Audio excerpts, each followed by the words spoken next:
ಸಮಯವನ್ನು ಬಹಳ ಶ್ರದ್ಧಾಭಕ್ತಿಯಿಂದ ನೀವು ವಿನಿಯೋಗಿಸಿಕೊಳ್ಳಬೇಕು. ದೇವರಿಗೆ ಸ್ತೋತ್ರವಾಗಲಿ. ಕರ್ತನ ಸನ್ನಿಧಾನದಲ್ಲಿ ಪ್ರಾರ್ಥನೆಯ ಬಗ್ಗೆ ನಾವು ಸುಮಾರು ಸಂದೇಶಗಳನ್ನು ಕೊಟ್ಟಿದ್ದೇವೆ. ಅಷ್ಟು ಮಾತ್ರವಲ್ಲ, ಅನೇಕ ಸೇವಕರುಗಳು ಪ್ರಾರ್ಥನೆ ವಿಷಯದಲ್ಲಿ ಮಾತನಾಡ್ತಾನೆ ಇರ್ತಾರೆ. ಇವತ್ತು ಸದಾ ಪ್ರಾರ್ಥನೆ ಏನೆಲ್ಲ ನಮಗೆ ಆಶೀರ್ವಾದಗಳನ್ನು ತರ್ತದೆ, ಏನೆಲ್ಲ ಎಚ್ಚರಿಕೆಗಳನ್ನು ಕೊಡುತ್ತದೆ ಎಂಬುದಾಗಿ ಹೇಳಿ ಸ್ವಲ್ಪ ಸಮಯಗಳ ಕಾಲ ಕರ್ತನ ಸನ್ನಿಧಾನದಲ್ಲಿ ನಾವು ಪ್ರಾರ್ಥನೆ ಮಾಡೋದಕ್ಕಿಂತ ಮೊದಲನೇ ವಿಶೇಷವಾಗಿ ಈ ಹೆದರದಿರೋ ನನ್ನ ಮನವೇ ಕುಟುಂಬ ಪ್ರಾರ್ಥನೆ ಪ್ರತಿ ಮಂಗಳವಾರ, ಪ್ರತಿ ಶುಕ್ರವಾರ ರಾತ್ರಿ 9 ಗಂಟೆಯಿಂದ ಪ್ರಾರಂಭವಾಗ್ತದೆ. ಈ ಕುಟುಂಬ ಪ್ರಾರ್ಥನೆಯ ವಿಷಯದಲ್ಲಿ ನಿಮ್ಮ ಬಂಧುಗಳಿಗೆ, ನಿಮ್ಮ ಆತ್ಮೀಯರಿಗೆ, ನಿಮ್ಮ ಸ್ನೇಹಿತರಿಗೆ, ನಿಮ್ಮ ಸಭೆಯ ವಿಶ್ವಾಸಿಗಳಿಗೆ ತಿಳಿಯಪಡಿಸಿರಿ. ದೇವಜನರೇ, ಈ ಕುಟುಂಬ ಪ್ರಾರ್ಥನೆ ಕರ್ನಾಟಕದ ಅನೇಕ ಕುಟುಂಬಗಳಲ್ಲಿ ಒಂದು ದೊಡ್ಡ ಬದಲಾವಣೆಯನ್ನು ತರ್ತಾ ಇದೆ. ಕುಟುಂಬಗಳಲ್ಲಿರುವಂಥ ಸಮಸ್ಯೆ, ಕಷ್ಟಗಳನ್ನು ಅದು ಪರಿಹಾರ ಮಾಡ್ತಾ ಇದೆ. ಯಾಕೆಂದರೆ ಕುಟುಂಬವಾಗಿ ಸೇರಿ ನಾವು ಯಾವಾಗ ಪ್ರಾರ್ಥನೆ ಮಾಡುತ್ತೇವೆ, ಆ ಸಂದರ್ಭದಲ್ಲಿ ಪರಲೋಕ ನಮ್ಮ ಕುಟುಂಬಗಳಲ್ಲಿ ತೆರೆಯಲ್ಪಡ್ತದೆ.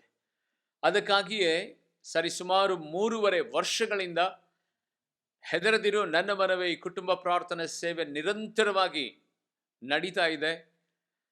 ಈ ವಿಶೇಷವಾದಂಥ ಆಶೀರ್ವಾದಕ್ಕೆ ನೀವು ಸದಾ ಪಾತ್ರರಾಗಬೇಕಂದ್ರೆ ಪ್ರತಿ ಮಂಗಳವಾರ, ಶುಕ್ರವಾರ ರಾತ್ರಿ 9 ಗಂಟೆಯಿಂದ ನಮ್ಮ ಜೊತೆಯಲ್ಲಿ ನೀವು ಜಾಯ್ನ್ ಆಗ್ರಿ. ಈ ಕುಟುಂಬ ಪ್ರಾರ್ಥನೆಯ ಆಶೀರ್ವಾದವನ್ನು ಪಡೆದುಕೊಳ್ಳ್ರಿ. ಸತ್ಯವೇದದಲ್ಲಿ ನಾವು ನೋಡುವಂತವರಾಗಿದ್ದೇವೆ, ಸರಿಸುಮಾರು 280 ಸ್ಥಳಗಳಲ್ಲಿ ಪ್ರಾರ್ಥಿಸಿರಿ, ಪ್ರಾರ್ಥಿಸಿರಿ, ಪ್ರಾರ್ಥಿಸಿರಿ ಎಂಬುದಾಗಿ ಬರೆಯಲ್ಪಟ್ಟಿದೆ. ಸರಿಸುಮಾರು 280 ಸ್ಥಳಗಳಲ್ಲಿ ಪ್ರಾರ್ಥಿಸಿರಿ, ಪ್ರಾರ್ಥಿಸಿರಿ, ಪ್ರಾರ್ಥಿಸಿರಿ ಎಂಬುದಾಗಿ ಬರೆಯಲ್ಪಟ್ಟಿದೆ. ಯಾಕೆ ಪ್ರಾರ್ಥನೆಗೆ ಅಷ್ಟೊಂದು ಮಹತ್ವ ದೇವರು ಕೊಡುವಂತವನಾಗಿದ್ದಾನೆ? ಯಾಕೆ ಪ್ರಾರ್ಥನೆಯನ್ನು ಮಾಡಬೇಕೆಂಬುದಾಗಿ ದೇವರು ಪದೇ ಪದೇ ನಮ್ಮನ್ನು ಎಚ್ಚರಪಡಿಸುತ್ತಾನೆ? ಇವತ್ತು ಸದಾ ನಿಮಗೊಂದು ಪ್ರಶ್ನೆ ಕೇಳ್ತಾ ಇದ್ದೇನೆ. ಉದಯ ಕಾಲದಲ್ಲಿ ಎದ್ದ ತಕ್ಷಣ ಪ್ರಾರ್ಥನೆ ಮಾಡಿದಿರಾ? ನಿನ್ನೆ ರಾತ್ರಿಯ ನಿಮ್ಮ ಕುಟುಂಬ ಪ್ರಾರ್ಥನೆಯಲ್ಲಿ ಕುಟುಂಬ ಪ್ರಾರ್ಥನೆ ನಡೀತಾ? ಒಂದು ವೇಳೆ ಇನ್ನೂ ಸದಾ ಕುಟುಂಬ ಪ್ರಾರ್ಥನೆಯನ್ನು ಪ್ರಾರಂಭಿಸದೇ ಇರುವುದಾದರೆ, ಉದಯ ಕಾಲದ ಪ್ರಾರ್ಥನೆಯನ್ನು ಪ್ರಾರಂಭಿಸದೇ ಇರುವುದಾದರೆ, ನಜರೇತಿನ ಯೇಸುವಿನ ನಾಮದಲ್ಲಿ ಇನ್ನೂ ಶತ್ರುವಿನ ವಶದಲ್ಲಿ ನಿಮ್ಮ ಕುಟುಂಬ ಇದೆ ಎಂಬುದಾಗಿ, ಒಂದು ವೇಳೆ ನಿಮ್ಮ ಜೀವಿತದಲ್ಲಿ ಜಯವಿಲ್ಲದೆ ಸೋಲಿನ ಮೇಲೆ ಸೋಲು, ಭಯ, ಅನೇಕ ವಿಧವಾದ ಅನಾರೋಗ್ಯದ ಪರಿಸ್ಥಿತಿಗಳು ನಿಮ್ಮ ಕುಟುಂಬವನ್ನು ಕಾಡ್ತಾ ಇರುವುದಾದರೆ, ಅದಕ್ಕೆ ಕಾರಣ ನಿಮ್ಮ ಕುಟುಂಬದಲ್ಲಿ ಪ್ರಾರ್ಥನೆ ಇಲ್ಲದೆ ಇರುವುದೇ ಆಗಿರುವಂಥದ್ದಾಗಿದೆ. ಅದಕ್ಕಾಗಿ ದೇವ ಮಕ್ಕಳೇ, ಪ್ರಾರ್ಥನೆ ನಿಮ್ಮ ಕುಟುಂಬದಲ್ಲಿ ಪ್ರಾರಂಭಿಸಿರಿ ಯೇಸುವಿನ ನಾಮದಲ್ಲಿ. ಇವತ್ತು 3-4 ಪಾಯಿಂಟ್ಗಳನ್ನು ನಿಮ್ಮ ಸಂಗಡ ಮಾತನಾಡುತ್ತೇನೆ. ಪ್ರಾರ್ಥನೆ ಮಾಡಿದರೆ ಮೊಟ್ಟ ಮೊದಲನೇದಾಗಿ ಯಾವುದನ್ನು ಜಯಿಸ್ತೇವೆ ಗೊತ್ತಾ? ಶೋಧನೆಯನ್ನು ಜಯಿಸುತ್ತೇವೆ.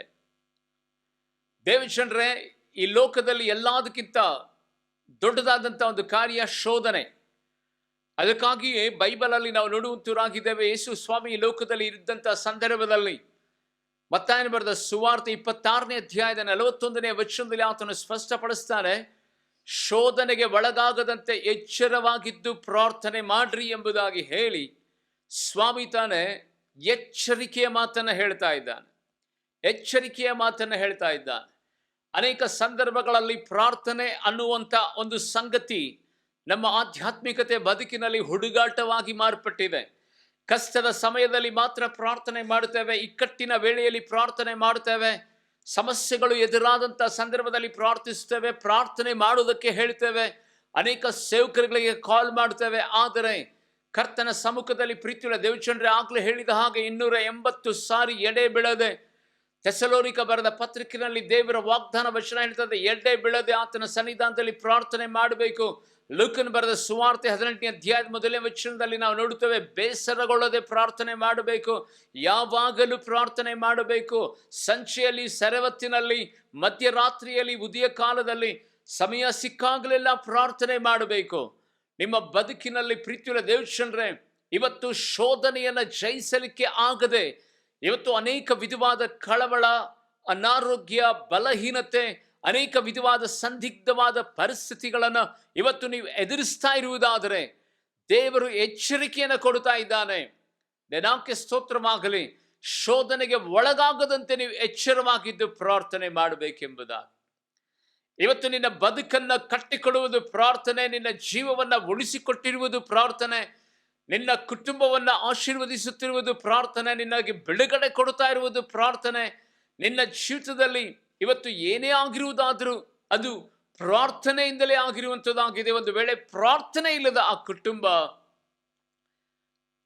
ಎಲ್ಲ ವಿಧವಾದಂಥ ತಡೆಗಳಿಂದ ತುಂಬಿ ಅನೇಕ ವಿಧವಾದ ಕಷ್ಟ ನಷ್ಟಗಳನ್ನು ಅನುಭವಿಸ್ತಾ ಇರ್ತದೆ. ಯೇಸುವಿನ ನಾಮದಲ್ಲಿ ಪ್ರೀತಿಯುಳ್ಳ ದೇವಜನರೇ, ಈ ಲೋಕದ ಯಾತ್ರೆಯಲ್ಲಿ ನಿನ್ನ ಬಲ, ನಿನ್ನ ಶಕ್ತಿ, ನಿನ್ನ ಸಾಮರ್ಥ್ಯ, ನಿನಗಿರುವಂಥ ತಾಕತ್ತು, ನಿನಗಿರುವಂಥ ಹಣ, ನಿನಗಿರುವಂಥ ಬ್ಯಾಂಕ್ ಬ್ಯಾಲೆನ್ಸ್ ನಿನ್ನನ್ನು ಕಾಪಾಡೋದಕ್ಕೆ ಆಗೋದಿಲ್ಲ. ನಿನಗಿರುವಂಥ ಸ್ನೇಹಿತರು, ನಿನಗಿರುವಂಥ ಸಂಬಂಧಿಕರು, ನಿನಗಿರುವಂಥ ಸರ್ಕಾರ, ನಿನಗಿರುವಂಥ ಪ್ರೊಡಕ್ಷನ್ಸ್, ನಿನಗಿರುವಂಥ ಯಾವುದೇ ರಕ್ಷಣಾ ಇಲಾಖೆಯ ವ್ಯಕ್ತಿಗಳು ನಿನ್ನನ್ನು ಕಾಪಾಡೋದಕ್ಕೆ ಆಗೋದಿಲ್ಲ. ಮನೆ ಬಿಟ್ಟು ಮನೆ ಸೇರ್ತೇವೆ ಎಂಬುದಾಗಿ ಯಾರಿಗೂ ಗ್ಯಾರಂಟಿ ಇಲ್ಲ. ಅನೇಕ ವೇಳೆಯಲ್ಲಿ ನಾವು ಅನ್ಕೊಂಡಿರ್ತೇವೆ ನನ್ನ ಹತ್ರ ಎಲ್ಲ ಇದೆ, ಎಲ್ಲ ಸಂಗತಿಗಳು ನಾನು ಮಾಡಬಲ್ಲೆ ಎಂಬುದಾಗಿ. ನೀವು ಆಧ್ಯಾತ್ಮಿಕತೆ ಬದುಕಿನಲ್ಲಿ ಒಂದನ್ನು ತಿಳಿದುಕೊಳ್ಳಬೇಕು.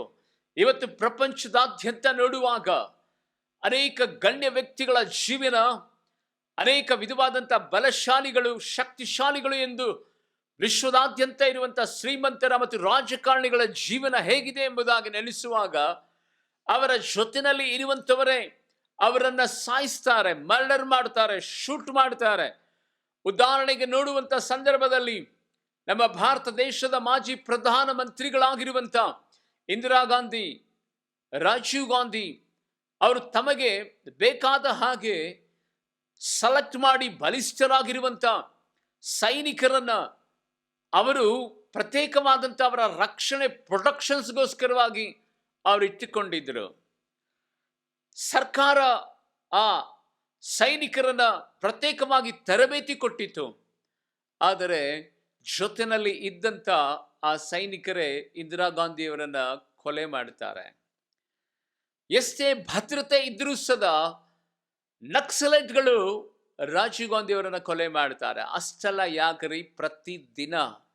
ಪ್ರತಿದಿನ ಒಂದಲ್ಲ ಒಂದು ರೀತಿ ಅನೇಕ ಜನರು ರೌಡಿಸಮ್ ಮಾಡುವಂಥವರು, ಶ್ರೀಮಂತರು, ಹಣ ಇರುವಂಥವರು, ದೊಡ್ಡ ದೊಡ್ಡ ಬಾಡಿ ಬಿಲ್ಡರ್ಸ್ಗಳು ಮರ್ಡರ್ಗೆ ಗುರಿ ಆಗ್ತಾ ಇದ್ದಾರೆ. ಅವರಿಗೆ ಪ್ರೊಟೆಕ್ಷನ್ಸ್ ಇಲ್ಲ, ಅವರಿಗೆ ರಕ್ಷಣೆ ಸಿಗುತ್ತಿಲ್ಲ.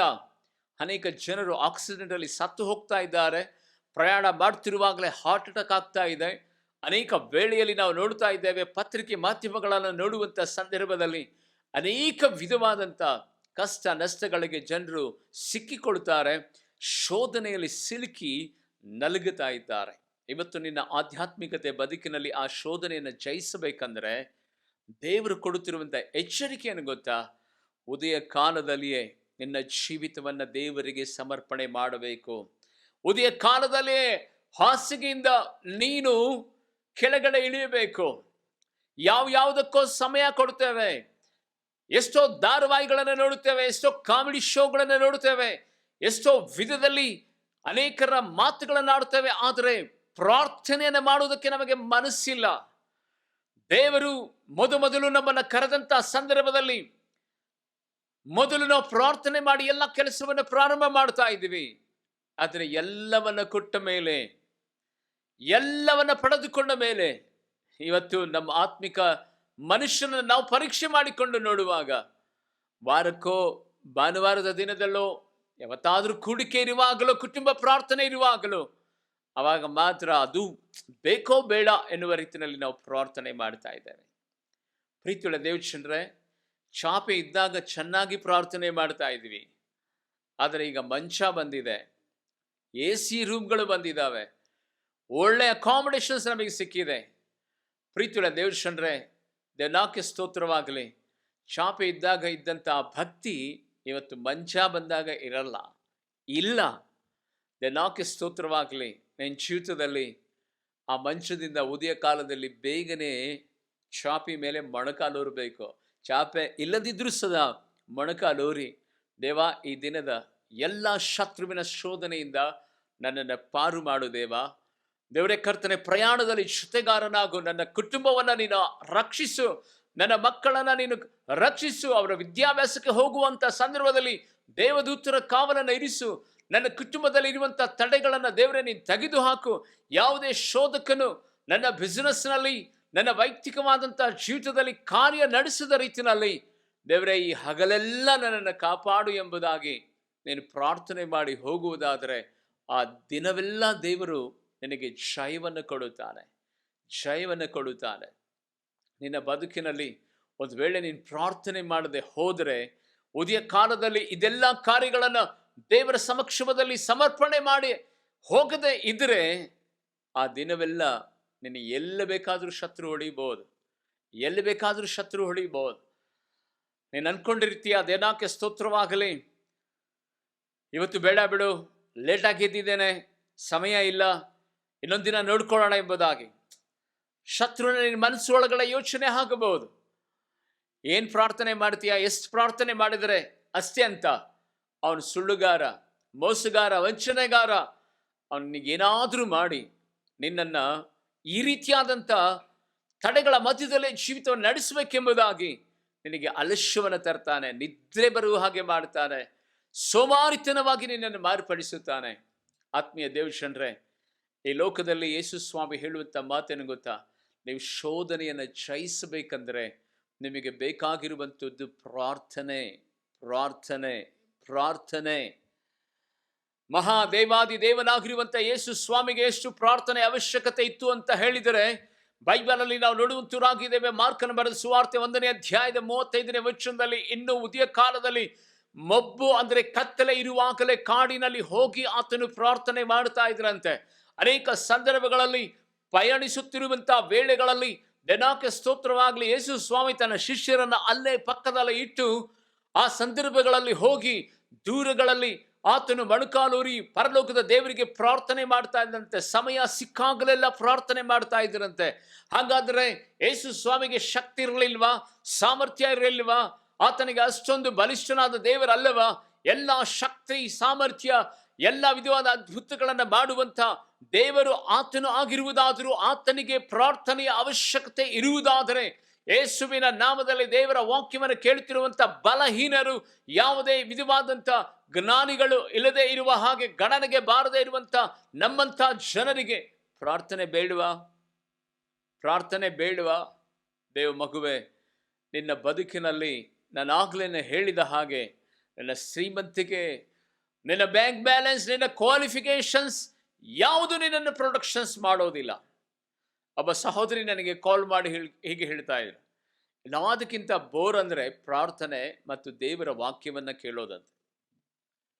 ಆ ಮನುಷ್ಯ ಏನು ತಿಂದಿದ್ದೀನೋ ಗೊತ್ತಿಲ್ಲ, ಅದೇನಾಕೆ ಸ್ತೋತ್ರವಾಗಲಿ. ಪ್ರಾರ್ಥನೆ, ದೇವರ ವಾಕ್ಯ ಅಂದರೆ ಬೋರ? ಪ್ರತಿದಿನ ದೇವರ ವಾಕ್ಯ ಕೇಳಿದರೆ ಮಜಾ ಬರಲ್ಲ ಅಂತ. ಪ್ರತಿದಿನ ಊಟ ಮಾಡಿದರೆ, ಒಂದು ಹೊತ್ತು ಉಪವಾಸ ಇರ್ರಿ ಅಂದರೆ ಯಾರು ಇರಲ್ಲ. ಪ್ರತಿದಿನ ಊಟ ಮಾಡೋದನ್ನ ನಿಲ್ಲಿಸಿಬಿಟ್ರೆ, ಪ್ರತಿದಿನ ಊಟ ಮಾಡಿದ್ರೆ ಅಷ್ಟೊಂದು ಮಜಾ ಇರಲ್ಲ.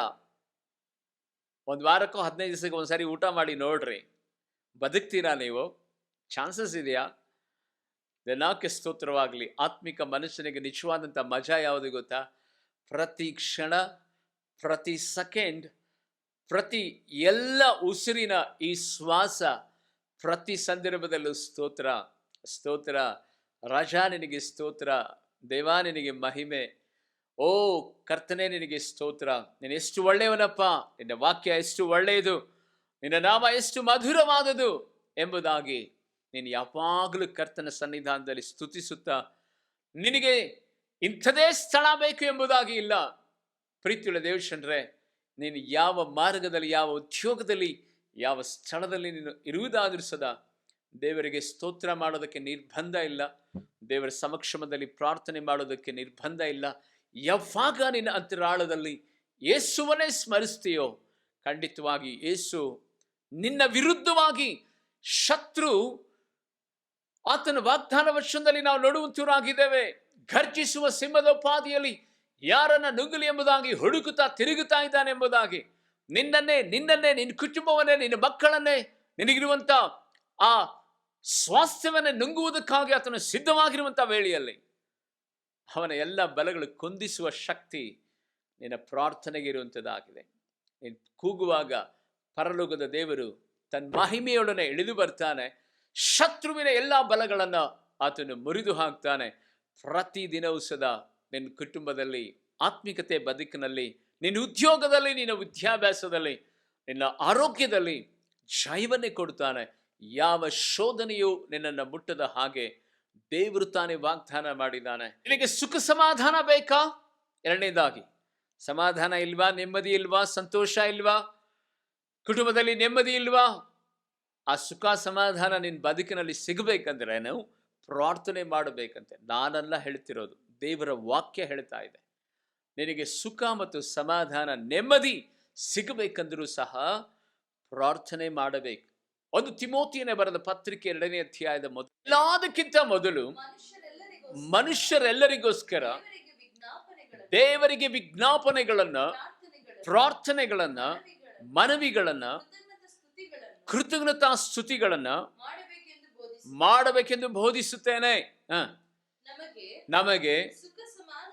ನಮಗೆ ಸುಖ ಮತ್ತು ಸಮಾಧಾನಗಳು ಉಂಟಾಗಿ ಪೂರ್ಣ ಭಕ್ತಿಯಿಂದಲೂ ಗೌರವದಿಂದಲೂ ಕಾಲಕ್ಷೇಪ ಮಾಡುವಂತೆ ಅರಸುಗಳಿಗಾಗಿ, ಎಲ್ಲ ಅಧಿಕಾರಿಗಳಿಗಾಗಿಯೂ ಏನ ಹೇಳ್ತಾ ಇದೆಯಾ ದೇವರ ವಾಕ್ಯ?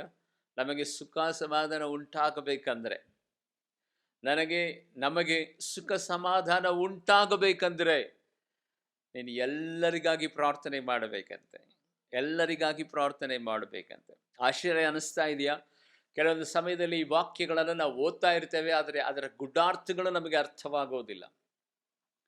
ದೇವರು ಇಲ್ಲಿ ನೋಡ್ರಿ, ಎಲ್ಲ ಮನುಷ್ಯರಿಗಾಗಿ, ಎಲ್ಲ ಅರಸರುಗಳಿಗಾಗಿ, ಮಾನವ ಕುಲಕ್ಕಾಗಿ ನೀವು ಪ್ರಾರ್ಥಿಸಬೇಕೆಂಬುದಾಗಿ ದೇವರ ವಾಕ್ಯ ಇಲ್ಲಿ ಸ್ಪಷ್ಟಪಡಿಸ್ತದೆ. ಹಾಗೆ ಮಾಡುವಾಗ ನಮಗೆ ಸುಖ ಮತ್ತು ಸಮಾಧಾನಗಳು ಉಂಟಾಗುತ್ತದಂತೆ. ಇದು ನನ್ನ ಬದುಕಿನಲ್ಲಿ, ನನ್ನ ಸೇವಾಶ್ರಿತದಲ್ಲಿ ವೈಯಕ್ತಿಕವಾಗಿ ನಾನು ಪ್ರತಿ ದಿನವೂ ಸದಾ ಈ ಸುಖ ಮತ್ತು ಸಮಾಧಾನವನ್ನು ನಾನು ಅನುಭವಿಸ್ತಾ ಇದ್ದೇನೆ. ಯಾವುದೇ ಸಂದರ್ಭದಲ್ಲಿಯೂ ಎಂಥ ತಡೆಗಳಿರುವುದಾದರೂ ಸದಾ ಸುಖವಾಗಿ ಸಮಾಧಾನವಾಗಿ ದೇವರು ನನ್ನನ್ನು ಕಾಪಾಡ್ತಾ ಇದ್ದಾನೆ, ನಮ್ಮ ಕುಟುಂಬವನ್ನು ಕಾಪಾಡ್ತಾ ಇದ್ದಾನೆ. ಆತ್ಮೀಯ ದೇವಶ್ರಂದ್ರೆ, ಕರ್ತನ ಸನ್ನಿಧಾನದಲ್ಲಿ ಪ್ರತಿದಿನ ರಾತ್ರಿ ನಮ್ಮ ಕುಟುಂಬ ಪ್ರಾರ್ಥನೆ ಇರ್ತದೆ. ಉದಯ ಕಾಲದಲ್ಲಿ ನಮ್ಮ ಪ್ರಾರ್ಥನೆಗಳು ಇರ್ತದೆ. ಒಂದು ದಿನ ಮಾಡಿದಂಥ ಪ್ರಾರ್ಥನೆ ಇನ್ನೊಂದು ದಿನ ಇರೋದಿಲ್ಲ. ಒಂದು ದಿನ ದೇಶಕ್ಕಾಗಿ ಮಾಡಿದರೆ, ಒಂದು ದಿನ ಅಧಿಕಾರಿಗಳಿಗಾಗಿ ಮಾಡಿದರೆ, ಒಂದು ದಿನ ವಿಧವೆಯರಿಗಾಗಿ ಮಾಡಿದರೆ, ಒಂದು ದಿನ ಅನಾಥರಿಗಾಗಿ ಮಾಡಿದರೆ, ಒಂದು ದಿನ ಹಾಸ್ಪಿಟಲಲ್ಲಿರುವಂಥ ರೋಗಿಗಳಿಗಾಗಿ ಮಾಡಿದರೆ, ಇನ್ನೊಂದು ದಿನ ರೈತರಿಗಾಗಿ, ಇನ್ನೊಂದು ದಿನ ಬಡವರಿಗಾಗಿ, ಭಿಕ್ಷೆ ಬೇಡುವಂಥ ವ್ಯಕ್ತಿಗಳಿಗಾಗಿ, ಏಡ್ಸ್ ರೋಗಿಗಳಿಗೋಸ್ಕರವಾಗಿ, ಒಂದು ದಿನ ಹಾರ್ಟ್ ಪ್ರಾಬ್ಲಮ್ಸ್ನಲ್ಲಿ ಇರುವಂಥ ಜನರಿಗಾಗಿ, ಯೇಸುವಿನ ನಾಮದಲ್ಲಿ ಪ್ರತಿ ದಿನ 365 ದಿನಗಳ ಕಾಲ ವ್ಯತ್ಯಾಸವಾದಂಥ ಪ್ರಾರ್ಥನೆಗಳು, ವ್ಯತ್ಯಾಸವಾದಂಥ ಮಧ್ಯಸ್ಥಿಕೆಗಳನ್ನು ಕರ್ತನ ಸನ್ನಿಧಾನದಲ್ಲಿ ರಾತ್ರಿ ಜಾವದಲ್ಲಿ ಹೊತ್ತು ನಾವು ಕರ್ತನ ಸಮ್ಮುಖದಲ್ಲಿ ನಾವು ಪ್ರಾರ್ಥನೆ ಮಾಡ್ತೇವೆ. ಯೇಸು ಕ್ರಿಸ್ತನ ಮಧುರವಾದಂಥ ನಾಮದಲ್ಲಿ ಪ್ರೀತಿಯ ದೇವಶ್ರಂದ್ರೆ, ನಿಮ್ಮ ಬದುಕಿನಲ್ಲಿ ಸುಖ ಸಮಾಧಾನಗಳು ಸಿಗಬೇಕಂದ್ರೆ ನಿಮಗಾಗಿ ನೀವು ಪ್ರಾರ್ಥನೆ ಮಾಡಿಕೊಳ್ಳ್ರಿ. ನಿಮಗಾಗಿ ನೀವು ಪ್ರಾರ್ಥನೆ ಮಾಡಬಾರದು ಎಂಬುದಾಗಿ ನನ್ನ ಪರ್ಯಾಯ ಅಲ್ಲ.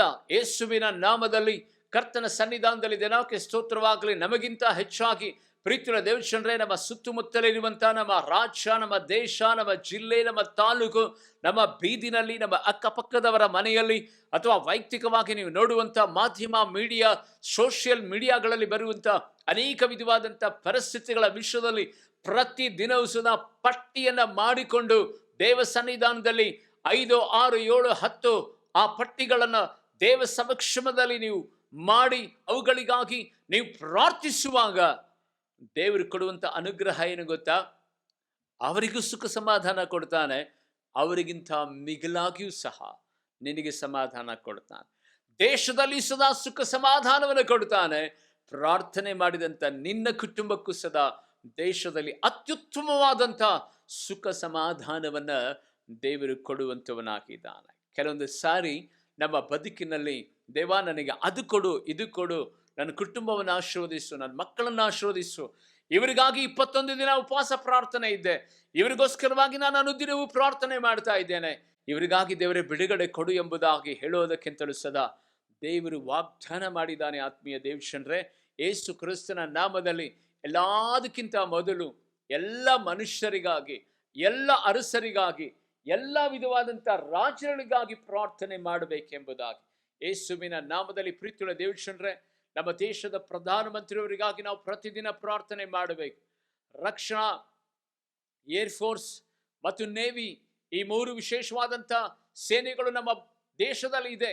ಆ ದೇಶದಲ್ಲಿ ರಕ್ಷಣಾ ಪಡೆಗಳಲ್ಲಿ ಕಾರ್ಯನಿರ್ವಹಿಸುವಂಥ ಸೈನಿಕರಿಗಳಿಗಾಗಿ ಅವರು ನಮಗೆ ಕಾವಲು ಕಾಯುತ್ತಿರುವಾಗ ಪ್ರತ್ಯೇಕವಾಗಿ ಅವರ ಕುಟುಂಬಗಳು ದೇಶದಲ್ಲಿ ಅವರು ಸುಭದ್ರವಾಗಿರುವಂತೆ ಮತ್ತು ವಿಶ್ವದ ಅನೇಕ ವಿಧವಾದಂಥ ರಾಜರು, ಅಧಿಕಾರಿಗಳಿಗಾಗಿ, ದೇಶದಲ್ಲಿ ವಿಶ್ವದಲ್ಲಿ ಶಾಂತಿ ಸಮಾಧಾನಕ್ಕಾಗಿ, ಅಷ್ಟು ಮಾತ್ರವಲ್ಲ ಪ್ರಪಂಚದಾದ್ಯಂತ ಇರುವಂಥ ಸೇವೆಗಳಿಗಾಗಿ ನಮ್ಮ ಭಾರತ ದೇಶದಲ್ಲಿ, ಕರ್ನಾಟಕ ರಾಜ್ಯದಲ್ಲಿ, ನಮ್ಮ ಜಿಲ್ಲೆ, ನಮ್ಮ ತಾಲೂಕುಗಳಲ್ಲಿರುವಂಥ ಅಧಿಕಾರಿಗಳಿಗಾಗಿ, ಎಲ್ಲ ಬಡವರು, ದಿಕ್ಕಿಲ್ಲದವರು, ಅನಾಥರು, ರೈತರಿಗಾಗಿ ನೀನು ಪ್ರಾರ್ಥಿಸುವಾಗ ಖಂಡಿತವಾಗಿಯೂ ನಿನಗೆ ಸುಖ ಮತ್ತು ಸಮಾಧಾನವನ್ನು ದೇವರು ಅನುಗ್ರಹಿಸುವಂತವನಾಗಿದ್ದಾನೆ. ಕರ್ತನ ಸನ್ನಿಧಾನದಲ್ಲಿ ಪ್ರೀತಿಯುಳ್ಳ ದೇವಚಂದ್ರೆ, ನಿನ್ನ ಆಧ್ಯಾತ್ಮಿಕತೆ ಬದುಕಿನಲ್ಲಿ ಇವತ್ತು ಎಲ್ಲವನ್ನ ಕಳ್ಕೊಂಡಿದೆಯಾ? ಖಂಡಿತವಾಗಿ ಇವತ್ತಿನಿಂದ ಎಲ್ಲ ಕಾರ್ಯಗಳಿಗಾಗಿ ನೀನು ಪ್ರಾರ್ಥನೆ ಮಾಡಿ ನೋಡು. ಖಂಡಿತವಾಗಿಯೂ ನಿನ್ನ ಬದುಕಿನಲ್ಲಿ ಸುಖವನ್ನ ಮತ್ತು ಸಮಾಧಾನವನ್ನ ದೇವರು ಅನುಗ್ರಹಿಸುವಂತವನಾಗಿದ್ದಾನೆ. 3ನೇ ಒಂದು ಸಂಗತಿಯನ್ನು ಹೇಳಿ ನಿಮಗೋಸ್ಕರವಾಗಿ ನಾನು ಪ್ರಾರ್ಥನೆ ಮಾಡಲಿಕ್ಕೆ ಹೋಗ್ಲಿಕ್ಕಿದೆ. ಒಂದು ವೇಳೆ ರೋಗ ಸೌಖ್ಯವಾಗಬೇಕು ಅಂದ್ರೂ ಸದಾ ನೀನು ಪ್ರಾರ್ಥನೆಯನ್ನು ಮಾಡಬೇಕಂತ ದೇವರ ವಾಗ್ದಾನ ವಚನದಲ್ಲಿ ನಾವು ನೋಡುವಂತರಾಗಿದ್ದೇವೆ. ಯಾಕೋಬನ ಬರೆದ ಪತ್ರಿಕೆ 5ನೇ ಅಧ್ಯಾಯದ 15ನೇ ವಚನ ಕೇಳಿಸಿಕೊಳ್ಳುವಂತರಾಗೋಣ. ಸ್ತೋತ್ರ. ನಂಬಿಕೆಯಿಂದ ಮಾಡಿದ ಪ್ರಾರ್ಥನೆ ರೋಗಿಯನ್ನು ರಕ್ಷಿಸುತ್ತದಂತೆ. ದೇನಾಕ್ಕೆ ಸ್ತೋತ್ರವಾಗಲಿ. ಯಾವ ಪ್ರಾರ್ಥನೆಗಳಲ್ಲಿ ಶ್ರೇಷ್ಠವಾದಂಥ ಪ್ರಾರ್ಥನೆ ನಂಬಿಕೆಯ ಪ್ರಾರ್ಥನೆ. ನಂಬಿಕೆಯಿಂದ ಮಾಡಿದಂಥ ಪ್ರಾರ್ಥನೆ ರೋಗಿಗಳನ್ನ ವಾಸಿ ಮಾಡುತ್ತದೆ. ಆತ್ಮೀಯ ದೇವಚಂದ್ರೆ, ಯಾವ ರೋಗ ಇವತ್ತು ನಿನ್ನನ್ನು ಕಾಡ್ತಾ ಇದೆಯೋ ಯೇಸುವಿನ ನಾಮದಲ್ಲಿ ಕಟ್ಟಳೆ ಇಡುವುದಕ್ಕೆ, ಇವತ್ತು ನನ್ನನ್ನು ಆಳ್ವಿಕೆ ಮಾಡೋದಕ್ಕೆ ನಿನಗೆ ಅಧಿಕಾರ ಇಲ್ಲ. ಯೇಸುವಿನ ನಾಮದಲ್ಲಿ ನನ್ನನ್ನು, ನನ್ನ ದೇಹವನ್ನು, ನನ್ನ ಆತ್ಮ, ಪ್ರಾಣ, ಶರೀರವನ್ನು ಬಿಟ್ಟು ತೊಲಗು ಎಂಬುದಾಗಿ ಕಟ್ಟಳೆಯನ್ನಿಡು. ಆಜ್ಞಾಪಿಸಿ ಯೇಸುವಿನ ನಾಮದಲ್ಲಿ. ನಿನ್ನ ನಂಬಿಕೆಯನ್ನು ನೋಡುವಂಥ ದೇವರು ನಿನಗೆ ಸೌಖ್ಯವನ್ನು ಕೊಡುವಂತವನಾಗಿದ್ದಾನೆ. ಮಾನವನಿಗೆ ರೋಗ ಬರೋದಿಲ್ಲ ಎಂಬುದಾಗಿ ಅಲ್ಲ. ಅನೇಕರು ಅನೇಕ ವಿಧವಾದಂಥ ರೋಗದಿಂದ ಬಳಲುತ್ತಾ ಇರ್ತಾರೆ. ಆದರೆ ಕರ್ತನ ಸನ್ನಿಧಾನದಲ್ಲಿ ನಾವು ನಂಬಿಕೆಯಿಂದ ಪ್ರಾರ್ಥನೆ ಮಾಡುವಾಗ ದೇವರು ಅದ್ಭುತವಾಗಿ ರೋಗಗಳನ್ನು ಸೌಖ್ಯಪಡಿಸುವಂತವನಾಗಿದ್ದಾನೆ. ಕರ್ತನ ಸನ್ನಿಧಾನದಲ್ಲಿ ಸರಿಸುಮಾರು ನನಗೆ 30 ವರ್ಷದಿಂದ ಶುಗರ್ ವ್ಯಾಧಿಯಿಂದ ನನ್ನ ಜೀವಿತದಲ್ಲಿ ಅನೇಕ ವಿಧವಾದಂಥ ತಡೆಗಳನ್ನು ನಾನು ಅನುಭವಿಸ್ತಾ ಇರುವುದಾದರೂ ಕರ್ತನ ಸನ್ನಿಧಾನದಲ್ಲಿ ಪ್ರತಿ ಸಾರಿಯೂ ನಾನು ಟೆಸ್ಟ್ ಮಾಡಿಸುವಂಥ ವೇಳೆಯಲ್ಲಿ ದೇನಾಕ್ಕೆ ಸ್ತೋತ್ರವಾಗಲಿ, ಅನೇಕ ಸಾರಿ ನಾರ್ಮಲ್ ಬಂದಿದೆ, ಅನೇಕ ಸಾರಿ ಶುಗರೇ ಇಲ್ಲ ಅನ್ನುವಂಥ ಒಂದು ರಿಸಲ್ಟ್ಗಳು ಬಂದಿದೆ, ಅನೇಕ ಸಾರಿ ಹೈಪರ್ ಶುಗರ್ ಬಂದಿದೆ. ಆದರೆ ಅದರ ಮೂಲಕವಾಗಿ ನಿಮಗೆಲ್ಲರಿಗೂ ಗೊತ್ತಿರುವಂಥ ಸಂಗತಿ, ದೇವರು ನನ್ನನ್ನು ಎಷ್ಟು ಅದ್ಭುತವಾಗಿ ಸುರಕ್ಷಿತವಾಗಿ ದೇವರು ನನ್ನನ್ನು ಬಲಪಡಿಸ್ತಾ ಬರ್ತಾ ಇದ್ದಾನೆ ಎಂಬುದಾಗಿ, ನಾನು ನಂಬಿಕೆಯಿಂದ ಮಾಡಿದಂಥ ಆ ಪ್ರಾರ್ಥನೆಗಳಿಗೆ ದೇವರು ಪ್ರತ್ಯುತ್ತರವನ್ನು ಹೇಗೆ ಕೊಟ್ಟನು ಎಂಬುದಾಗಿ 2 ಸಾಕ್ಷಿಗಳನ್ನು ಹೇಳುತ್ತೇನೆ. 2020ನೇ ಇಸ್ವಿಯಲ್ಲಿ ನನಗೆ 2 ಕಣ್ಣುಗಳೇ ಕಾಣದೆ ಹೋದಂಥ ಸಂದರ್ಭ, ಹೈಪರ್ ಟೆನ್ಷನ್ ಅಂದರೆ BP-ಯಿಂದ ಬಳಲಿ 200 ಹತ್ರ ಆಯಿತು. ಅವತ್ತು ನನಗೆ 2 ಕಣ್ಣುಗಳು ಸದಾ ಕಾಣ್ತಾ ಇರಲಿಲ್ಲ. ಆ ವೇಳೆಯಲ್ಲಿ ನನ್ನ ಮುಂಭಾಗದಲ್ಲಿ ಊಟಕ್ಕೆ ತಟ್ಟೆ ಇಟ್ಟರು ಸದಾ ತಡ್ಕಾಡಿಕೊಂಡು ಆ ತಟ್ಟೆಯಲ್ಲಿ ಊಟ ಮಾಡಬೇಕಾದಂಥ ಒಂದು ಪರಿಸ್ಥಿತಿ ಇತ್ತು. ಯೇಸುವಿನ ನಾಮದಲ್ಲಿ ಕರ್ತನ ಸನ್ನಿಧಾನದಲ್ಲಿ 2 ಕಣ್ಣಿಗೆ 4 ಸರಿ ಆಪರೇಷನ್ ಆಯಿತು. ಒಂದು ಸಾರಿ ಫುಲ್ ಕಣ್ ಫ್ಲಾಪ್ ಆಗಿ ಹೋಯಿತು, ಮತ್ತೆ ನರಗಳು ಕಟ್ಟಾಗಿ ಹೋದು. 4 ಸಾರಿ 5 ಲಕ್ಷ ರೂಪಾಯಿ ಹಣ ಕೊಟ್ಟು ಅದನ್ನು ಆಪರೇಷನ್ ಮಾಡುವಂಥ ಒಂದು ಪರಿಸ್ಥಿತಿ ಬಂತು. ಆ ಸಂದರ್ಭದಲ್ಲಿ ಸದಾ ನಾನು ಎದೆಗೊಂದಲಿಲ್ಲ. ಕರ್ತನ ಸನ್ನಿಧಾನದಲ್ಲಿ ದೇವರೇ ಕರ್ತನೆ, ಈ ಅಂಗಾಂಗಗಳಲ್ಲಿ ಎಲ್ಲವೂ ಸದಾ ನೀನು ತೆಗೆದುಕೊಂಡು ಹೋದರೂ ಸದಾ ನಿನ್ನ ಸೇವೆಯನ್ನು ಉಸಿರಿರು ತನಕ ನಾನು ಮಾಡುತ್ತೇನೆ, ನನಗೊಂದು ಅವಕಾಶ ಕೊಡು ಎಂಬುದಾಗಿ ಹೇಳಿ ಈ ಝೂಮ್ ಕುಟುಂಬ ಪ್ರಾರ್ಥನೆಯನ್ನು ಮತ್ತು ವಿಶೇಷವಾಗಿ ಕರ್ತನ ಸನ್ನಿಧಾನದಲ್ಲಿ ಅನೇಕ ಜನರಿಗೆ ಅವಾಗಲಿಂದಲೇ ಕಾಲ್ಗಳಲ್ಲಿ ಫೋನ್ ಕರೆಗಳನ್ನು ಮೂಲಕವಾಗಿ ಮಾಡಿ ಪ್ರಾರ್ಥನೆ ಮಾಡುವಂಥ ಕೃಪೆಯನ್ನು ದೇವರ ಸನ್ನಿಧಾನದಲ್ಲಿ ನಾನು ಹೊಂದಿಕೊಂಡು ದೇವರ ಸಮ್ಮುಖದಲ್ಲಿ ಪ್ರಾರ್ಥನೆ ಮಾಡಿದೆ. ದೇವ, ನನ್ನ ಕಷ್ಟ ಇಷ್ಟು ಕಠೋರವಾಗಿದೆ, ಇನ್ನು ಎಷ್ಟೋ ಜನರ ಕಷ್ಟ ಕಣ್ಣಿನಲ್ಲಿದ್ದಾರೆ, ಅವ್ರಿಗಾಗಿ ಫೋನ್ ಮೂಲಕವಾಗಿ ಪ್ರಾರ್ಥಿಸುವಂತೆ ನನಗೆ ಬಲವನ್ನು ಕೊಡು ಎಂಬುದಾಗಿ ಝೂಮ್ ಪ್ರಾರ್ಥನೆಯನ್ನು ಪ್ರಾರಂಭ ಮಾಡಿ ಕರೆಗಳ ಮೂಲಕವಾಗಿ ಅನೇಕ ರೋಗಿಗಳಿಗಾಗಿ ನಾನು ಪ್ರಾರ್ಥನೆ ಮಾಡಿದ ನಂತರ ಅನೇಕ ರೋಗಿಗಳು ಸ್ವಸ್ಥತೆಯನ್ನು ಹೊಂದಿದ್ರು. ಅಷ್ಟು ಮಾತ್ರವಲ್ಲ, ನನಗೆ ಇವತ್ತು 2 ಕಣ್ಣುಗಳು ಕಾಣುವ ಹಾಗೆ ದೇವರು ಕೃಪೆಯನ್ನು ತೋರಿಸಿದನು. ಆತ್ಮೀಯ ದೇವಜನರೇ, ಅದ್ಭುತವಾದಂಥ ಇನ್ನೊಂದು ಸಾಕ್ಷಿಯನ್ನು ನಾನು ನಿಮಗೆ ಹೇಳೋದಕ್ಕೆ ಇಷ್ಟಪಡ್ತೇನೆ. ಕಳೆದ ಸರಿಸುಮಾರು 2 ತಿಂಗಳುಗಳ ಕಾಲ ನಿಮಗೆ ಝೂಮ್ ಕುಟುಂಬ ಪ್ರಾರ್ಥನೆ ಆಗಲಿ, ವೈಯಕ್ತಿಕವಾಗಿ ಉದಯ ಕಾಲದ ಸಂದೇಶಗಳು ಬರಲಿಲ್ಲ. ಕಾರಣ ಏನು ಗೊತ್ತಾ? ತುಂಬಾ ಹೈಪರ್ ಟೆನ್ಷನ್ಗೆ ಒಳಗಾಗಿ ಹಾರ್ಟ್ ಅಟ್ಯಾಕ್ ಆಯಿತು. ಹಾರ್ಟ್ ಅಟ್ಯಾಕ್ ಆಗಿ ಸರಿಸುಮಾರು 1.5 ತಿಂಗಳ ಕಾಲ ತುಂಬಾ ನರಳಾಟದಿಂದ ಬಳಲುತ್ತಾ ಇದ್ದೆ. ಹಾರ್ಟ್ ಅಟ್ಯಾಕ್ ಆಗಿರೋ ವಿಷಯ ನನಗೆ ಗೊತ್ತಿಲ್ಲ. ರಾತ್ರಿ 1 ಗಂಟೆಯಿಂದ 5 ಗಂಟೆ ತನಕ ನಿದ್ದೆ ಬರ್ತಾ ಇರಲಿಲ್ಲ. ಉಸಿರಾಟದ ತೊಂದರೆ, ಇಷ್ಟು ಮಾತನಾಡೋದಕ್ಕೂ ಸದಾ ಶಕ್ತಿ ಇರಲಿಲ್ಲ. 1 ನಿಮಿಷ ಈ ಕಡೆ ಮಲ್ಕೊಂಡ್ರೆ ಇನ್ನೊಂದು ನಿಮಿಷಕ್ಕೆ ಪಕ್ಕದಲ್ಲಿ ಮಲಗಬೇಕು, ಇನ್ನೊಂದು ನಿಮಿಷಕ್ಕೆ ಎದ್ದು ಕೂತ್ಕೊಳ್ಬೇಕು. ಬೆಳಗ್ಗೆ 5 ಗಂಟೆ ತನಕ ಉಸಿರಾಟದ ತೊಂದರೆ, ಸರಿಸುಮಾರು 1.5-2 ತಿಂಗಳ ಕಾಲ.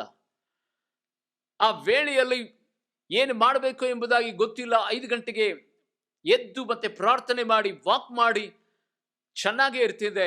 ಒಂದು ದಿನ ವಾಕ್ ಮಾಡುವಂಥ ವೇಳೆಯಲ್ಲಿ ಕೇವಲ 10 ಮೀಟರನ್ನು 10 ಸಾರಿ ನಿಂತುಕೊಂಡು ಉಸಿರಾಟ ಮೇಲೆ ಕೆಳಗಡೆ ಸತ್ತು ಹೋಗುವಂಥ ಒಂದು ಪರಿಸ್ಥಿತಿ ಬಂದಾಗ ಅವತ್ತು ಇಡೀ ಬಾಡಿ ಟೆಸ್ಟ್ ಮಾಡಿಸಿದೆ. ಇಡೀ ಬಾಡಿನಲ್ಲಿರುವಂಥ ಎಲ್ಲ ಅಂಗಾಂಗಗಳು ಚೆನ್ನಾಗಿದೆ. ಸಂಜೆ ಟೈಮ್ನಲ್ಲಿ ಡಾಕ್ಟರ್ ಹೇಳಿದರು, ಒಂದ್ಸರಿ ಹಾರ್ಟ್ ಡಾಕ್ಟರ್ ಹತ್ರ ತೋರಿಸೋಣ, ಇಕೋ ಮಾಡಿಸೋಣ ಅಂತ. ಹೋಗಿ ಇಕೋ ಮಾಡಿಸುವಾಗ ಡಾಕ್ಟರ್ ಹೇಳ್ತಾರೆ, ಅವರು ಆಶ್ಚರ್ಯ ಪಡ್ತಾ ಇದ್ದಾರೆ, ನೀವು ಬದುಕಿರೋದೇ ಒಂದು ದೇವರ ಕೃಪೆ, ನಿಮ್ಮ ಹಾರ್ಟ್ ಫೇಲ್ಯೂರ್ ಆಗಿ 1.5 ಮಂತ್ ಆಗಿದೆ ಅಂತ.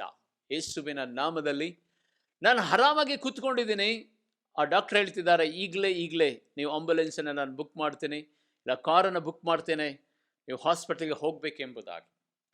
ಯೇಸು ಕ್ರಿಸ್ತನ ನಾಮದಲ್ಲಿ ಅವತ್ತು ರಾತ್ರಿನೇ ಹಾಸ್ಪಿಟಲ್ಗೆ ಹೋದೆ.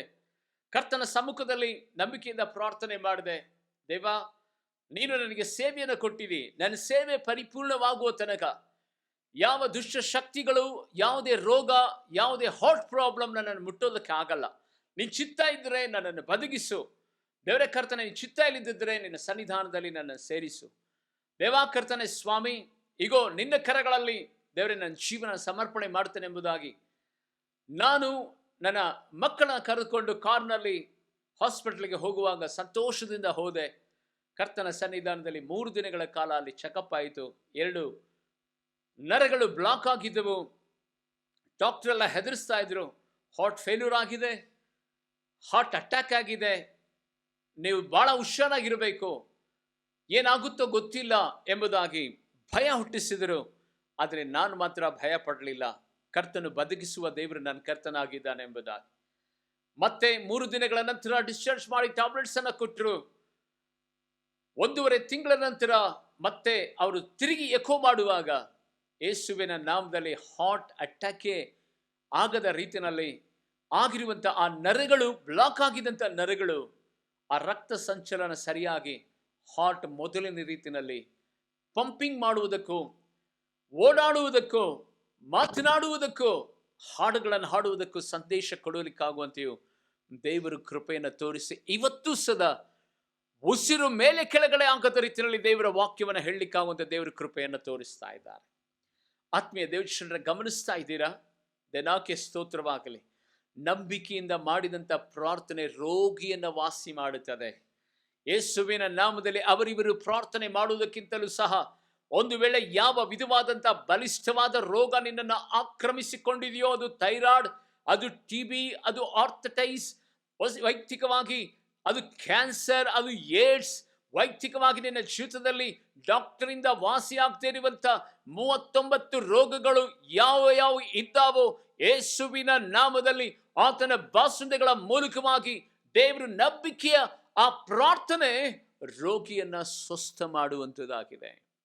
ರೋಗಿಯನ್ನು ಸ್ವಸ್ಥ ಮಾಡುವಂಥದ್ದಾಗಿದೆ. ನನ್ನ ಕುಟುಂಬದಲ್ಲಿ, ನನ್ನ ವೈಯಕ್ತಿಕವಾದಂಥ ಆತ್ಮಿಕತೆ ಬದುಕಿನಲ್ಲಿ ಆತ್ಮೀಯ ದೇವರೇ, ಅದ್ಭುತಗಳನ್ನು ನಡೆಸಿದಂಥ ದೇವರು ಅದ್ಭುತವಾದ ರೀತಿಯಲ್ಲಿ ನಿನಗೆ ಹತ್ತಿಗೆ ಬರುವಂತೆ ಬಲವನ್ನು ಕೊಟ್ಟು ನಡೆಸುವಂತನಾಗಿದ್ದಾನೆ. ಅದಕ್ಕಾಗಿಯೇ ಕರ್ತನ ಸನ್ನಿಧಾನದಲ್ಲಿ ದೇವರ ಮಕ್ಕಳೇ, ದೇವರ ಪ್ರಸನ್ನತೆ ನಮ್ಮ ಮಧ್ಯದಲ್ಲಿ ಬಲವಾಗಿ ಚಲಿಸ್ತಾ ಇದೆ. ನಾವು ಪ್ರಾರ್ಥಿಸುವಾಗ ಶೋಧನೆಯನ್ನು ಜಯಿಸುತ್ತೇವೆ. ಎರಡನೇದಾಗಿ, ನಾವು ಪ್ರಾರ್ಥಿಸುವಂತ ಸಂದರ್ಭದಲ್ಲಿ ಪ್ರೀತಿಯುಳ್ಳ ದೇವರೇ, ಸುಖ ಸಮಾಧಾನಗಳು ನಮಗೆ ಉಂಟಾಗುತ್ತದೆ. ಪ್ರಾರ್ಥಿಸುವಂತ ಸಂದರ್ಭದಲ್ಲಿ ರೋಗ ಸೌಖ್ಯವಾಗುತ್ತದೆ. ಅಷ್ಟು ಮಾತ್ರವಲ್ಲ, ದೇವರ ವಾಕ್ಯದಲ್ಲಿ ನಾವು ನೋಡುವಂತವರಾಗಿದ್ದೇವೆ. ಮತ್ತಾಯನ ಬರೆದ ಸುವಾರ್ತೆ 6ನೇ ಅಧ್ಯಾಯದ 17ನೇ ವಚನದಲ್ಲಿ ದೇವರ ವಾಕ್ಯ ಹೀಗೆ ಹೇಳ್ತದೆ, ಅಂತರಂಗವನ್ನು ನೋಡುವಂತ ನಿನ್ನ ದೇವರು ಆತನು ಬಾಹಿರಂಗವಾಗಿ ನಿನ್ನನ್ನು ಆಶೀರ್ವಾದ ಮಾಡುತ್ತಾನೆ. ಆತ್ಮೀಯ ದೇವರೇ, ಪ್ರಾರ್ಥಿಸುವಂತ ಸಂದರ್ಭದಲ್ಲಿ ನಾವು ನಮ್ಮ ಕೋಣೆ ಒಳಗಡೆ ಹೋಗಿ ನಾವು ಮೊಣಕಾಲನ್ನು ಹೂರಿ ಕರ್ತನ ಸನ್ನಿಧಾನದಲ್ಲಿ ಪ್ರಾರ್ಥನೆ ಮಾಡಬೇಕು. ಅನೇಕ ಸಂದರ್ಭಗಳಲ್ಲಿ ಆ ಪ್ರಾರ್ಥನೆಗಳಿಗೆ ಜಯ ಸಿಗದೇ ಇರುವುದಾದರೆ ಉಪವಾಸ ಪ್ರಾರ್ಥನೆಗಳನ್ನು ಗೊತ್ತು ಮಾಡಿಕೊಂಡು ಉಪವಾಸ ಪ್ರಾರ್ಥನೆ ಮಾಡಬೇಕು. ಈ ರೀತಿಯಾದ ದೆವ್ವಗಳು ಉಪವಾಸ ಪ್ರಾರ್ಥನೆಯಿಂದಲೇ ಹೊರತು ಮತ್ತಾವುದರಿಂದಲೂ ಹೋಗುವುದಿಲ್ಲ ಎಂಬುದಾಗಿ ದೇವರು ವಾಗ್ದಾನ ಮಾಡಿರುವುದರಿಂದ ಅನೇಕ ಸಂದರ್ಭಗಳಲ್ಲಿ ಉಪವಾಸ ಪ್ರಾರ್ಥನೆ ಅನೇಕ ವಿಧವಾದಂಥ ಜಯವನ್ನು ನಮಗೆ ಅನುಗ್ರಹಿಸುವಂಥದ್ದಾಗಿದೆ. ಕರ್ತನ ಸಮಕ್ಷಮದಲ್ಲಿ ಈಗ ಬಹಳ ಜನ ಉಪವಾಸ ಪ್ರಾರ್ಥನೆ ಮಾಡ್ತಾರೆ. ಆ ಪ್ರಾರ್ಥನೆ ಅಂದರೆ ಉಪವಾಸ ಇದ್ದೀನಂತ ಹೇಳಿ ಮದುವೆಗೆ ಹೋಗಿ ಬರೋದು, ಕೆಲಸಕ್ಕೆ ಹೋಗಿ ಬರೋದು, ಅಲ್ಲಿ ಓಡಾಡ್ಕೊಂಡು ಬರೋದು, ಮದುವೆನಲ್ಲಿ ಊಟಕ್ಕೆ ಕರೆದ್ರೆ ಅಥವಾ ಸಂಬಂಧಿಕರ ಮನೆಯಲ್ಲಿ ಊಟ ಕರೆದ್ರೆ ಅವ್ರಿಗೆ ಹೇಳೋದು, ನಾನು ಉಪವಾಸ ಇದ್ದೇನೆ, ನಾನು ಊಟ ಮಾಡೋದಿಲ್ಲ ಅಂತ. ಯಾರು ಹೋಗು ಅಂತ ಹೇಳಿದ್ರೆ ನಿನಗೆ? ಉಪವಾಸ ಇದ್ದು ಊರೆಲ್ಲ ಓಡಾಡ್ಕೊಂಡು ಬಂದು ಉಪವಾಸ ಮಾಡಿದರೆ ಉಪವಾಸ ಪ್ರಾರ್ಥನೆ ದೇವ್ರು ಕೇಳ್ತಾರಾ? ಇಲ್ಲ. ಕರ್ತನ ಸನ್ನಿಧಾನದಲ್ಲಿ ಪ್ರೀತಿಯುಳ್ಳ ದೇವಚಂದ್ರೆ, ಉಪವಾಸ ಪ್ರಾರ್ಥನೆಯಲ್ಲಿ ಜಯ ಹೊಂದಬೇಕಂದರೆ ಎಸ್ತರಳ ಜೀವಿತವನ್ನು ನೀವು ಗಮನಿಸುವಂಥ ಸಂದರ್ಭದಲ್ಲಿ ಅವಳು 3 ದಿನಗಳ ಕಾಲ ತನ್ನ ಪರಿವಾರದೊಂದಿಗೆ ಯಹೂದ್ಯರ ರಕ್ಷಣೆಗೋಸ್ಕರವಾಗಿ ಅವಳು ಅರಮನೆಯಲ್ಲಿ ಉಪವಾಸವಿದ್ದು ಪ್ರಾರ್ಥನೆ ಮಾಡಿದಳು. ಮೊರ್ದೆಕಾಯಿ ಜೀವಿತವನ್ನು ನೋಡುವಂಥ ಸಂದರ್ಭದಲ್ಲಿ ತನ್ನ ಮೈ ಮೇಲೆ ಬೂದಿಯನ್ನು ಬಳಿದುಕೊಂಡು ತನ್ನ ಜನಾಂಗವಾಗಿರುವಂಥ ಯಹೂದ್ಯರನ್ನು ಕಾಪಾಡಬೇಕೆಂಬುದಾಗಿ ಉಪವಾಸ ಪ್ರಾರ್ಥನೆ ಮಾಡಿದನು. ಸತ್ಯವೇದದಲ್ಲಿ ನಾವು ನೋಡುತ್ತೇವೆ, ಯೆಹೋಶುವ ಪಾಟನು ಯುದ್ಧದಲ್ಲಿ ಜಯವನ್ನು ಕೊಡಬೇಕೆಂಬುದಾಗಿ ಹೇಳಿ ದೇವರ ಆಲಯದಲ್ಲಿ ಹೋಗಿ ಆತನು ಉಪವಾಸ ಪ್ರಾರ್ಥನೆಯನ್ನು ಮಾಡಿದನು. ಸತ್ಯವೇದದಲ್ಲಿ ನಾವು ನೋಡುವಂತವರಾಗಿದೆ. ದಿನಕ್ಕೆ ಸ್ತೋತ್ರವಾಗಲಿ. ಕರ್ತನ ಸಮಕ್ಷಮದಲ್ಲಿ ದಾವಿದನಿರಬಹುದು, ಪ್ರತ್ಯೇಕವಾಗಿ ದಾನಿಯೇಲನಿರಬಹುದು, ಯೋಸೇಫನಿರಬಹುದು. ಕರ್ತನ ಸಮಕ್ಷಮದಲ್ಲಿ ಶದ್ರಕ್, ಮೇಷಕ್, ಅಬೇದ್ನೆಗೋ ಅವರು ಕರ್ತನ ಸಮ್ಮುಖದಲ್ಲಿ ಹೋಗಿ ಪ್ರಾರ್ಥನೆ ಮಾಡಿ ಅವರು ಜಯವನ್ನು ಹೊಂದಿದರು. ಹೌದು ಪ್ರೀತಿಯುಳ್ಳ ದೇವರೇ, ಪ್ರಾರ್ಥನೆ ನಮ್ಮ ಬದುಕಿನಲ್ಲಿ ಶತ್ರುಗಳಿಂದ ದೂರ ಮಾಡುವಂಥದ್ದಾಗಿದೆ. ಪ್ರಾರ್ಥನೆ ನಮಗಿರುವಂತಹ ಬಂಧನಗಳನ್ನು ಮುರಿದು ಹಾಕುವಂಥದ್ದಾಗಿದೆ. ರಾಜರ ವಿರುದ್ಧವಾಗಿ, ಅರಸರ ವಿರುದ್ಧವಾಗಿ ಜಯವನ್ನು ಕೊಡುವಂಥದ್ದು ಪ್ರಾರ್ಥನೆ ಆಗಿರುವಂಥದ್ದಾಗಿದೆ. ಶಾಸನಗಳನ್ನು ಬದಲಿಸುವಂಥದ್ದು ಪ್ರಾರ್ಥನೆ ಆಗಿರುವಂಥದ್ದಾಗಿದೆ. ಇನ್ನು ಅನೇಕ ಸಂಗತಿಗಳನ್ನು ನಾನು ಹೇಳ್ತಾ ಹೋಗ್ಬೋದು. ಈಗ 4 ಸಂಗತಿಗಳನ್ನು ಮಾತ್ರ ಶಾರ್ಟ್ ಆಗಿ ನಿಮ್ಮ ಸಂಗಡ ಮಾತನಾಡಿದ್ದೇನೆ. ದೇವರಾತ್ಮನು ನಿಮ್ಮನ್ನು ನಡೆಸಲಿ. ನಿಮ್ಮ ಜೀವಿತ ಈ ಭೂಮಂಡಲದಲ್ಲಿ ಇರುವ ತನಕ, ನಿಮ್ಮ ಶ್ವಾಸ ನಿಮ್ಮ ದೇಹದಲ್ಲಿ ಇರುವ ತನಕ ಉದಯ ಕಾಲದ ಪ್ರಾರ್ಥನೆ, ಆ ಪ್ರಾರ್ಥನೆ ಮಾಡುವಂತ ವ್ಯಕ್ತಿಗಳು ಶೋಧನೆಯನ್ನು ಜಯಿಸುತ್ತಾರೆ. ಹಾಗಂತ ಹೇಳಿ ರಾತ್ರಿ ಪ್ರಾರ್ಥನೆ ಮಾಡಬಾರದು ಅಂತ ಅಲ್ಲ.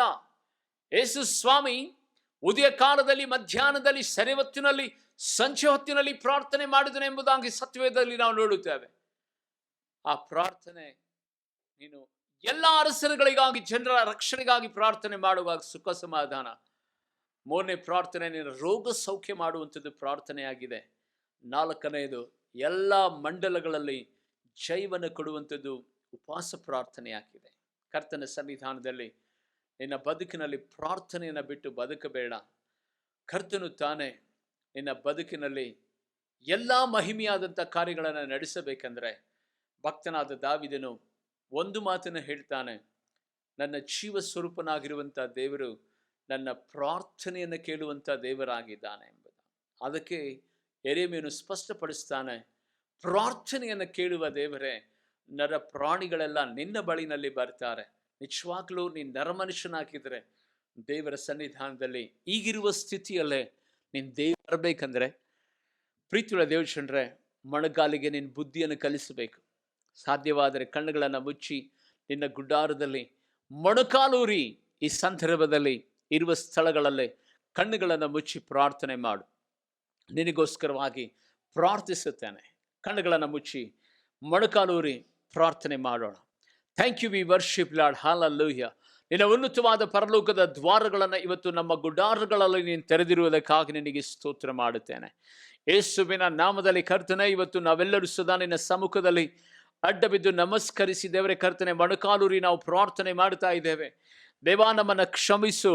ಎಷ್ಟೋ ಸಾರಿ ಪ್ರಾರ್ಥಿಸಿರಿ ಎಂಬುದಾಗಿ ನಿನ್ನ ದೈವೋಕ್ತಿಗಳು ನಮಗೆ ಬಂದಂಥ ಸಂದರ್ಭದಲ್ಲಿ ಸದಾ ನಾವು ಪ್ರಾರ್ಥನೆ ಮಾಡದೆ ದೇವ ಅನೇಕ ಸಾರಿ ನಾವು ಅಲಕ್ಷ್ಯ ಮಾಡಿರುವುದಾದರೆ ನಮ್ಮನ್ನು ನೀನು ಕ್ಷಮಿಸಬೇಕೆಂಬುದಾಗಿ ಅಂಗಲಾಚಿ ನಾವು ಪ್ರಾರ್ಥನೆ ಮಾಡುತ್ತೇವೆ.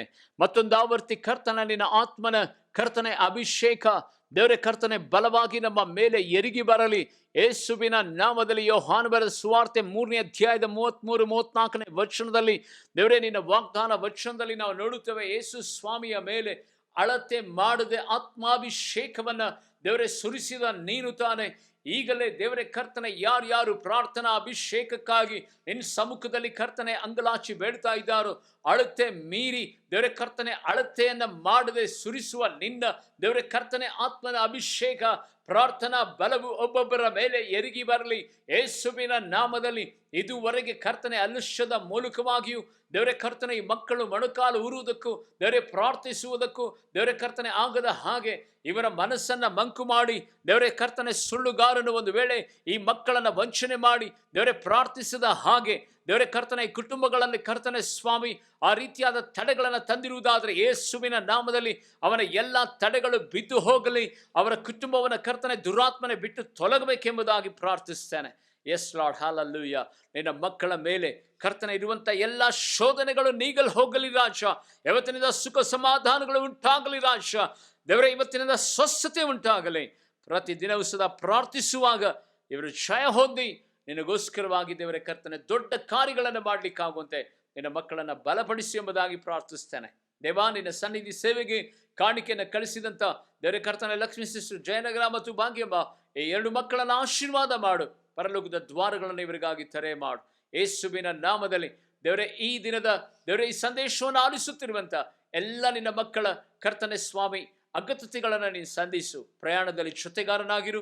ಇವತ್ತು ಪ್ರಾರಂಭಿಸುತ್ತಿರುವಂಥ ಎಲ್ಲ ದೇವರೇ ಉದ್ಯೋಗಗಳನ್ನು ಬರೆಯುತ್ತಿರುವಂಥ ಎಕ್ಸಾಮಿನೇಷನ್ಸ್ಗಳನ್ನು ವಿಶೇಷವಾಗಿ ಪ್ರಾರಂಭಿಸುತ್ತಿರುವಂಥ ಬಿಸ್ನೆಸ್ಗಳನ್ನು ಆಶೀರ್ವಾದ ಮಾಡು. ಬರ್ತಡೇ, ನಾಮಕರಣ, ವಿವಾಹದ ಮಾತುಕತೆ, ಹೊಸ ಗೃಹ ಶಂಕುಸ್ಥಾಪನೆ, ಪ್ರತ್ಯೇಕವಾಗಿ ಬಿತ್ತುತ್ತಿರುವಂಥ ಬೀಜಗಳಿಗಾಗಿ ನಾವು ಸ್ತೋತ್ರ ಮಾಡುತ್ತೇವೆ. ನೀನು ಆಧರಿಸುವ ಆಶೀರ್ವಾದ ಮಾಡಪ್ಪ. ಒಂದು ವೇಳೆ ಕರ್ತನೆ ಯಾರಿಗಾದರೂ ವಂಚಿತನ ಇರುವುದಾದರೆ ಅವರ ಗರ್ಭವನ್ನು ನೀನು ಮುಟ್ಟಿ ಅದ್ಭುತವಾದಂಥ ರೀತಿಯಲ್ಲಿ ಸ್ವಸ್ಥತೆಯನ್ನು ಕೊಡು ದೇವರೇ. ನಮ್ಮ ದೇಶ, ನಮ್ಮ ರಾಜ್ಯ ದೇವರೇ, ನಮ್ಮ ಕುಟುಂಬ ದೇವರೇ ಕರ್ತನೆ, ನಮ್ಮ ಬೀದಿನಂತ ಎಲ್ಲ ಜನರ ನೆನಪು ಮಾಡಿಕೊಳ್ಳುತ್ತೇವೆ ರಾಜ್ಯ. ದೇವರೇ ಕರ್ತನೆ ಪ್ರತಿಯೊಬ್ಬರನ್ನು ಇವತ್ತು ಆಶೀರ್ವಾದ ಮಾಡಿ ನಡೆಸು. ಯೇಸುವಿನ ನಾಮದಲ್ಲಿ ಬೇಡಿ ಪ್ರಾರ್ಥಿಸ್ತೇನೆ ಪರಲೋಕದ ತಂದೆಯಾದ ದೇವರೇ. Amen, amen, amen. Thank you. God bless you. ದೇವರು ನಿಮ್ಮನ್ನು ಆಶೀರ್ವಾದ ಮಾಡಿ.